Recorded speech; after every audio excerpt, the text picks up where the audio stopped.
Hello, podcast listeners. We know podcasts are a great way to catch up on a program that you may have missed on KSJE, and it's provided as a free service of this radio station. But you know, KSJE is now listener-supported, and so while you enjoy this podcast, we hope that you'll also take some time to join KSJE. Become a member today. It's quite easy to do. Just go to our website at ksje.com/support and pick the level of support that best matches your budget. Thanks again for listening. Here's your podcast.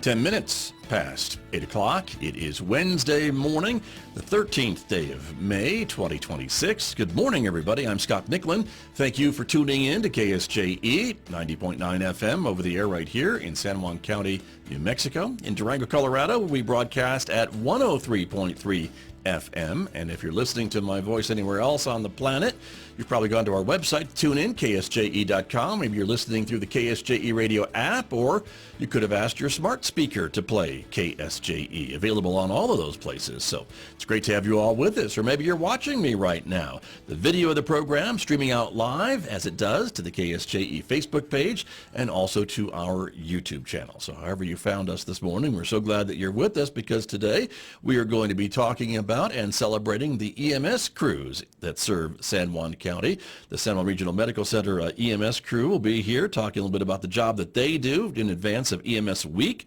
which is coming up next week, so stay tuned for that. Lots of good information coming up in the next few moments right here on KSJE this morning.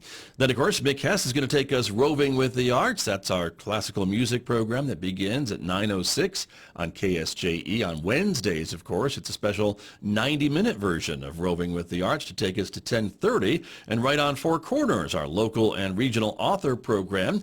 This week, host Delcherie Spinner is talking with author Laura Paskus about her latest book, Water Bodies. That is coming up today at 10:30 right here on KSJE this morning. A reminder, you can also connect with us on other forms of social media to see what we're up to and stay connected. Instagram, Blue Sky, X, in addition to Facebook and YouTube.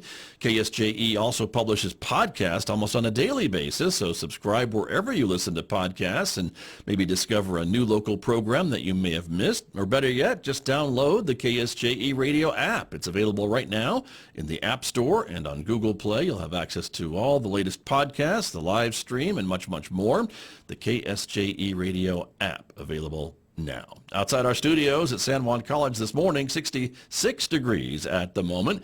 It is a mostly sunny morning so far, but we're expecting some increasing clouds today. In fact, some showers too could pop up today and tonight. We're not expecting anything major rain-wise. 84 for a high in Farmington today, 56 overnight. It'll be drier and sunny tomorrow with a high of 80 on Thursday, 52 overnight Thursday, 81 sunshine on Friday, sunny and 82 on Saturday, a little cooler with 74 degrees and sunshine on Sunday, 66 on Monday next week, and then warming back up to near 80 by Thursday. I'll be back with my guests from San Juan Regional Medical Center's EMS crew right after this on KSJE. In a medical emergency, stroke, heart attack, trauma, every minute matters. The decisions made in those first moments can change everything. San Juan Regional Medical Center offers advanced, comprehensive, definitive care. Available 24 hours a day for everyone in our community. When minutes matter, San Juan Regional Medical Center is here. Find out more at sanjuanregional.com. KSJE is supported by Riverfest, New Mexico, flowing through time. May 22nd, 23rd, and 24th. 2026 is the 40th anniversary of the River Reach Foundation, Farmington's 125th anniversary, and the 250th birthday of the USA. Riverfest, New Mexico, flowing through time, May 22nd, 23rd, and 24th, along the Animas River in Farmington. Find out more online at riverfestnewmexico.com.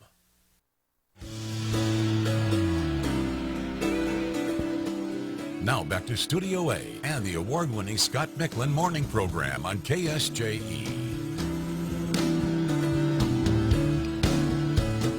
Back in the studio this morning with my guest, as I mentioned, from San Juan Regional Medical Center. We are talking a little bit about EMS and EMS Week, which is happening this month as well. Joining us here in the studio, the chief of the EMS service at San Juan Regional Medical Center, William Coker, is here. Good morning. Thank you for being here.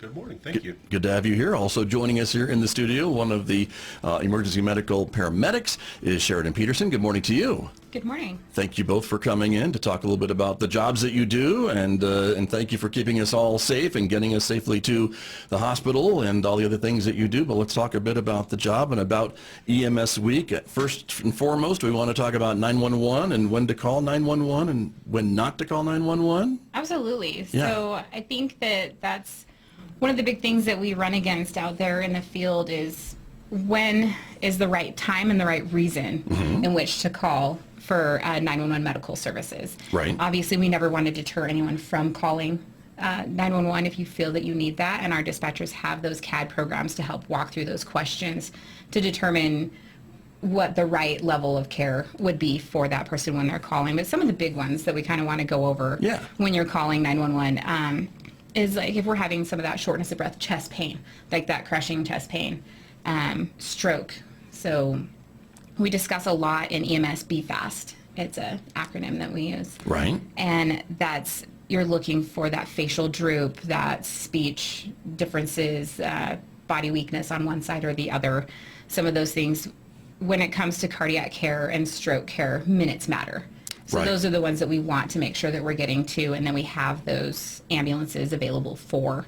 So when we're calling 911 for those major traumas, those uncontrollable bleeds, we want to make sure that we're not calling for that, 2 o'clock in the morning, I stubbed my toe, I think I need an ambulance, or mild flu-like symptoms.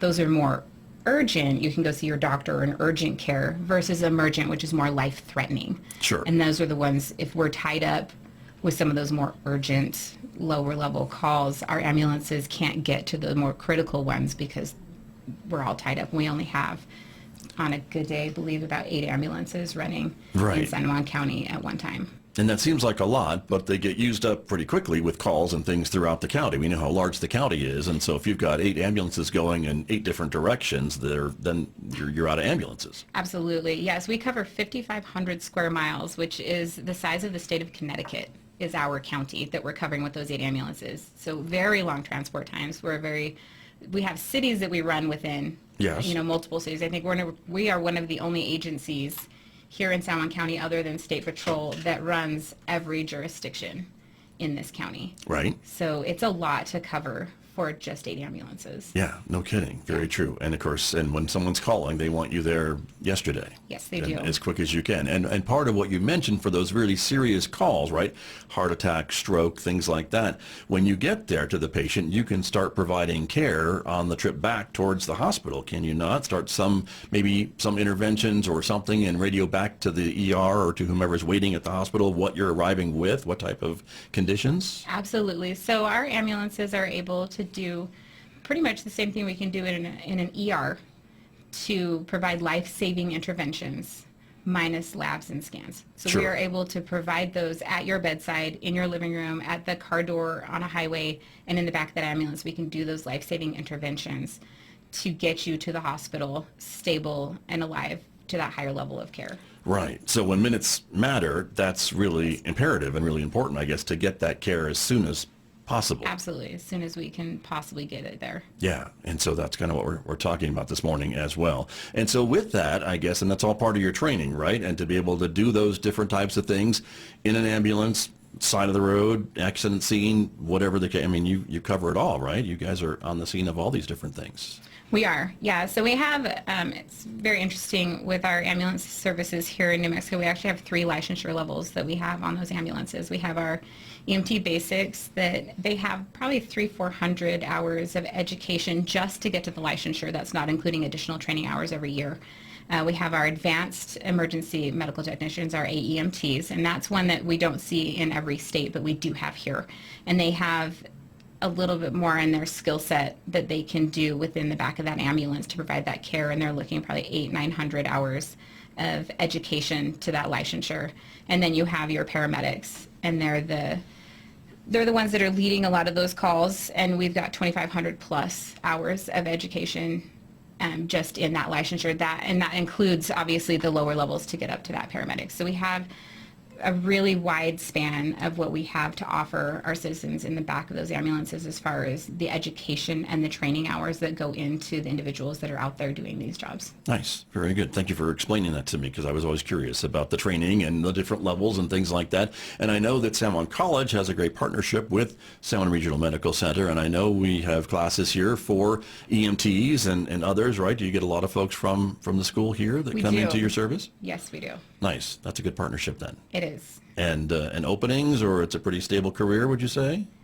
It's a great, stable career. We always are looking for more qualified, wonderful individuals that want to give back to their community.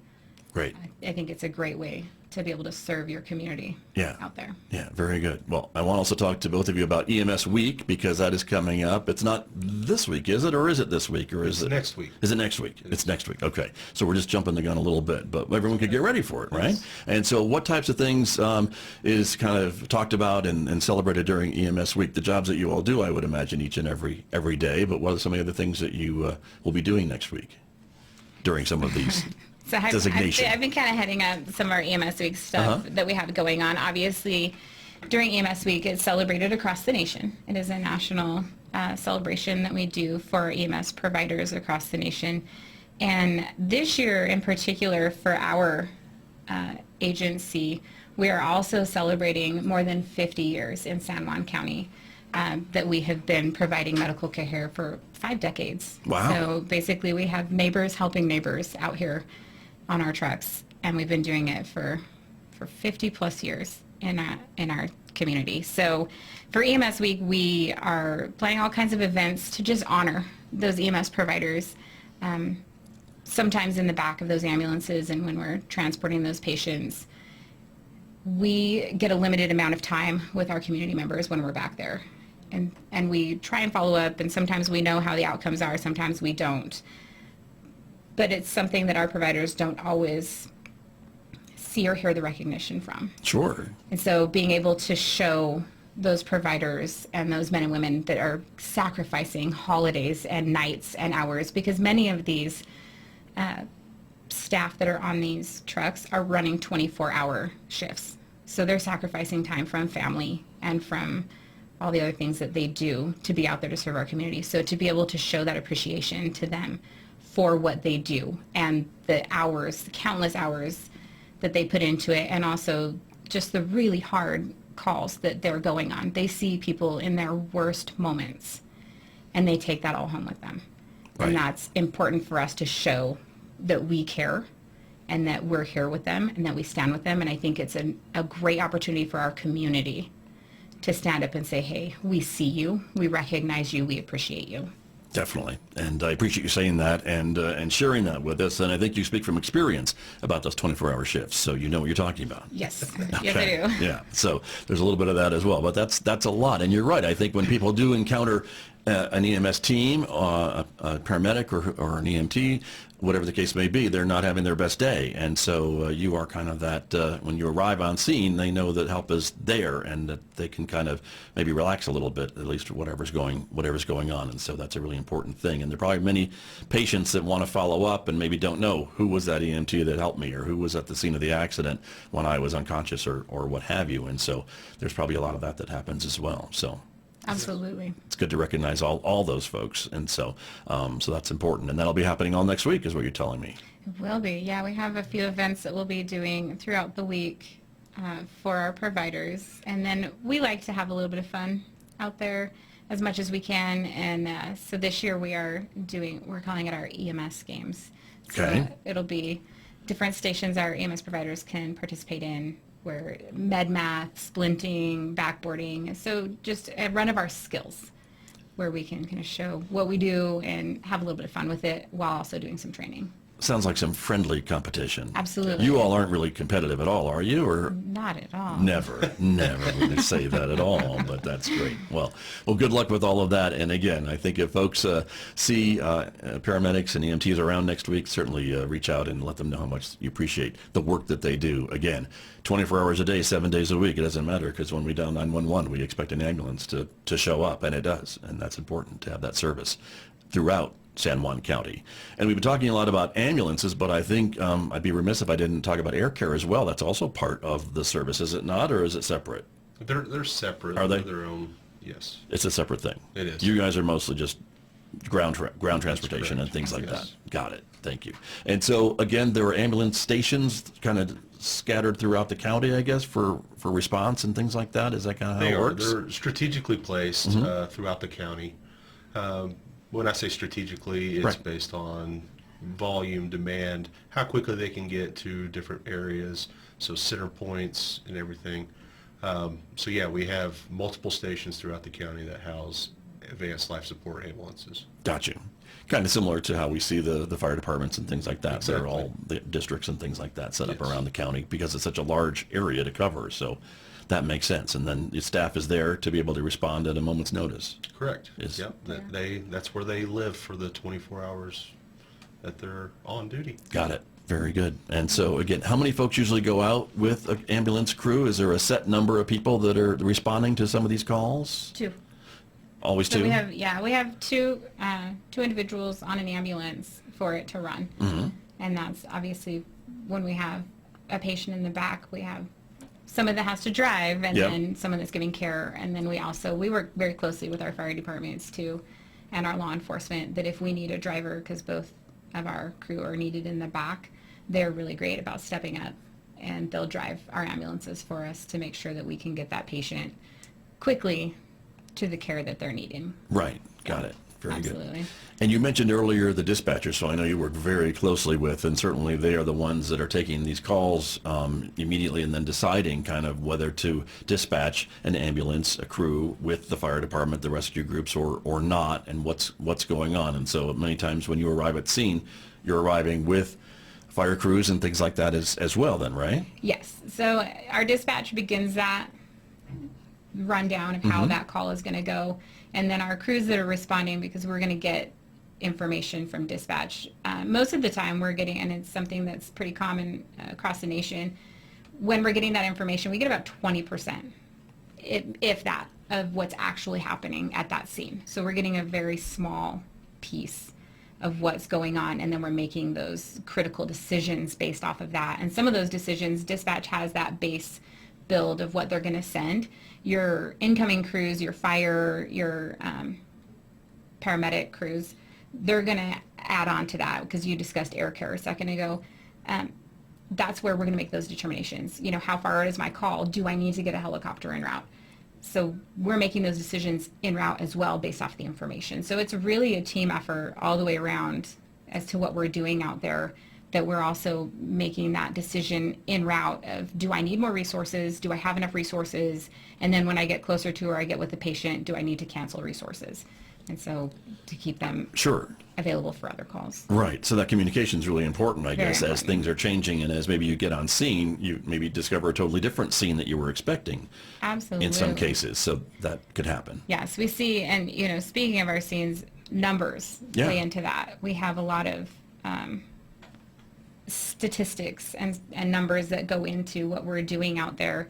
And I know Chief is definitely our numbers guy. That's what he likes Right. to do, is talk numbers. Okay. But they're very important to Sure. see what those numbers are, because again, you know, and it all funnels back to the basis of like making sure that we call when we need to call and not call when we don't need to call, and you know, Sure. are the numbers of calls that we're running out there. So with these 8 ambulances that we discussed in this 5,500 mile radius, in 2025 we responded to 22,232 calls, just the ambulance. So that's our service that responded to those. Wow. That's a lot of calls. That is a for lot of 8 calls. trucks on a good day. Some days we run Sure. as low as 5 trucks, Right. 4 trucks, depending. Well, and it's too early in the morning for me to do the math on how many calls that is per day, but that's a lot. It's a lot of 22,000 calls for It the whole is. year. It If is. someone out there will do the math and let me know what that is, but that's a lot. We average around 62 calls a day. Okay. Yep. See, you did the math. I did. Somebody Yeah. did so for you, so great. He, Okay. he does the numbers. But that's a lot. I mean, that's a lot of calls. And again, and we know that our area is somewhat unique in that it's kind of that retail hub from the surrounding region, basically. So even folks from outside of San Juan County maybe are coming here and maybe having problems when they're here, whether it's a traffic collision or a health emergency or what have you. And so you're dealing with maybe a greater greater population than that just live here on many occasions, I would think. We do, and we mutual aid to a lot of agencies as well. So because they are a little more rural and don't have access to that emergency medical care that we're able to offer. So we have some pretty long transport times sometimes to get out to the patient. We're not right around the corner. Right. You know, occasionally when that call comes in, we're going to be a little bit to get there, and we get there as fast as we can. But again, that's where we have our partners in air care that I can get them there a lot faster than I can get me there. So Right. we really work hand in hand with a lot of these agencies to make sure that we are trying to get as quick of medical care as we can to those citizens when Sure. they're out there. And it doesn't matter, it sounds like to me, kind of where they are then. If you can get there, you will try to get there, or get a resource there, you will try to get there. If it's Yeah. across the state line or on the reservation or where have you, it really Somebody will be there. doesn't come into the plan, I guess, right? Just to get help to the scene. Correct. And that's kind of the plan. Yes. And with that, when your staff of EMTs and your staff of paramedics and things like that, I mean, you've got to have, how many folks are on your staff, I guess, to staff all these? 68 staff members currently. Okay. Yes. And so that's how you are able to staff all these It 8 is. ambulances. It is, and a lot. You know, we are short-staffed. I mean, that is 68 seems like a lot, but it's really not. And What would so be the right number, I guess, fully staffed number an ideal number? Probably in a perfect world? in 90 plus Okay. personnel. Okay. Would be the perfect world. And so, yes, we are hiring. Absolutely. All right. Good So, to know. but with that, you know, because our staff are so committed to the community, it's not uncommon for our crews to work 48 hours, 60 hours in a row, never go home, just stay at work to provide those services, just to keep those units available for people that need it. Gotcha. Now, of course, and that's really dedication when you It really is. when you talk that way, and I certainly understand that. And it's not that they're awake all that time, right? If there's not a call, Correct. there are No, places no. where they can take a cat nap or something, right? Yes. When there's some downtime, but you never know in that line of work when that call is going to come in, and so that's kind of the lifestyle they have when they're on duty. Exactly. And so that's important. And I guess that's just what you sign up for. It is. Right? Yeah. There are days that we get a few little cat naps, and there's days like my shift last night where we run pretty much a standing 24. Busy So night. we're going all the time. But Gotcha. that's, again, I think that when you come into this line of work, it's at the end of the day, no matter how hard the day is, no matter how many calls I've run, when I look at that truck, I still want to do it. And that's what drives us to continue to do it. Sure. I think it takes probably a unique person, a unique Right. personality to sign up for that kind of work, just like being a radio guy or a journalist or a doctor or other things too. You kind of expect that kind of a lifestyle, and that's what is, I guess, taught to you as you're getting trained in things and what to expect. It's Absolutely. a calling. Yeah. It's a Yeah. calling. Yeah, that's an important thing as well. And so with your shift, I mean, we hear about the stories about maybe at night it's a little crazier, maybe a little more interesting calls, and maybe during the day. Does that hold true from what your experience has been? Definitely nighttime brings a different type of patient. That's a diplomatic way to say that. Yeah, I like It's a that. different kind of patient that we get. Also, and oddly enough, full moons bring some interesting patients. Really? Okay. It's another one that we see. Sure. Okay. Yeah, so we get, but But there've you're been- prepared for everything and anything, it sounds like to me. Absolutely, you have to be. Yeah. You never know what your next one's going to be. Sure. Seems to be a lot of shows on television these days about your job and how glamorous it is and the things that happen on TV. It's very similar, I'm sure, to the real life situation. Would you agree, or am I off base? Yeah. Similar? So Everything's resolved in 28 minutes? Absolutely, 60 minutes and 5 commercials, yeah. and it's fixed. Okay. So no, the Hollywood definitely glamorizes some. I feel like some has gotten a little more realistic on some of the medicine.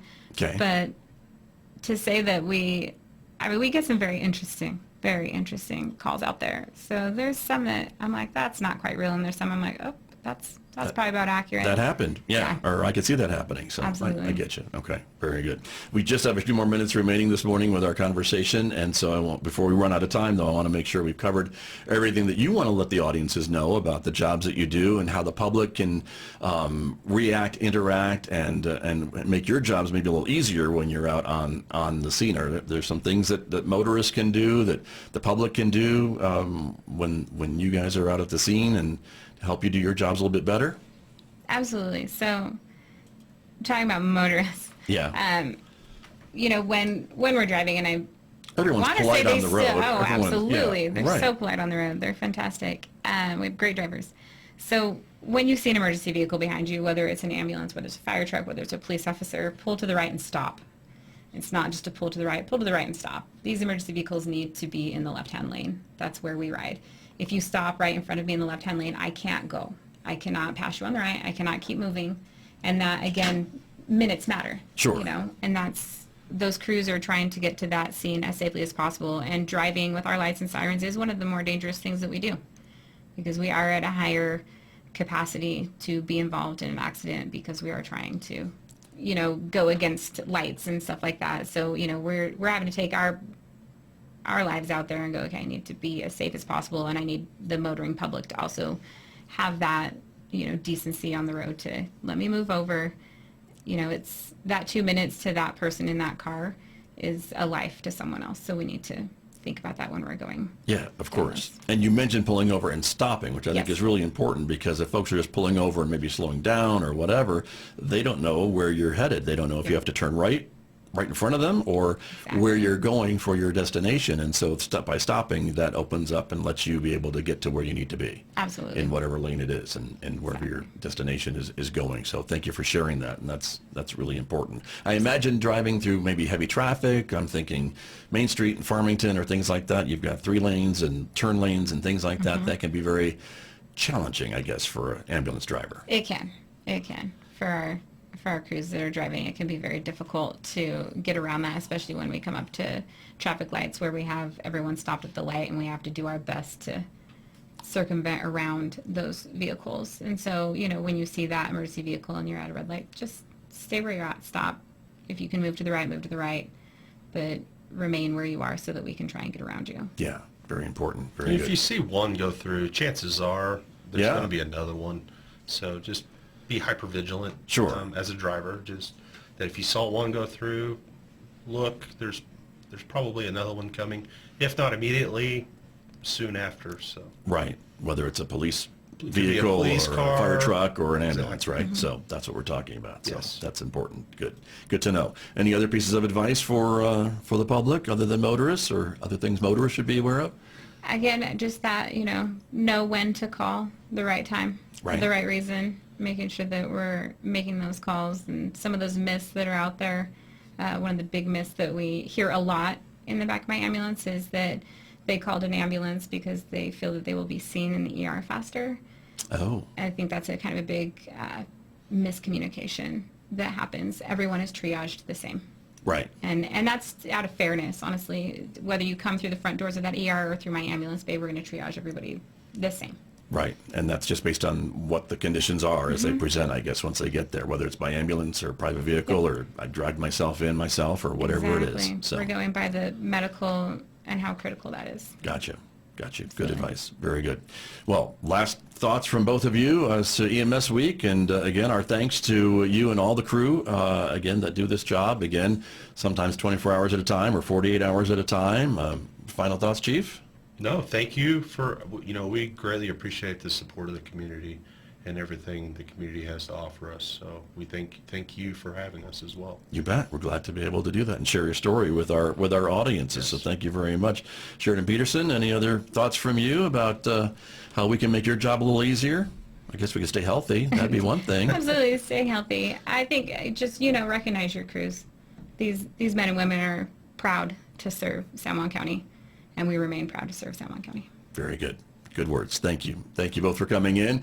Happy EMS week. Thank you. We look forward to seeing you in a situation like this, maybe not in your other job. I'd rather not run into you guys out in the field, but I know you're there if I need you, so thank you very much. Absolutely. Thank you both. Thank you. My Thank you. guests here from San Juan Regional Medical Center, EMS, my guests here on KSJE. Did you enjoy that podcast? We hope that you did. And if you did, share it with your friends. And if you really want to keep podcasts like this coming, please support KSJE. You can do it easily online at ksje.com.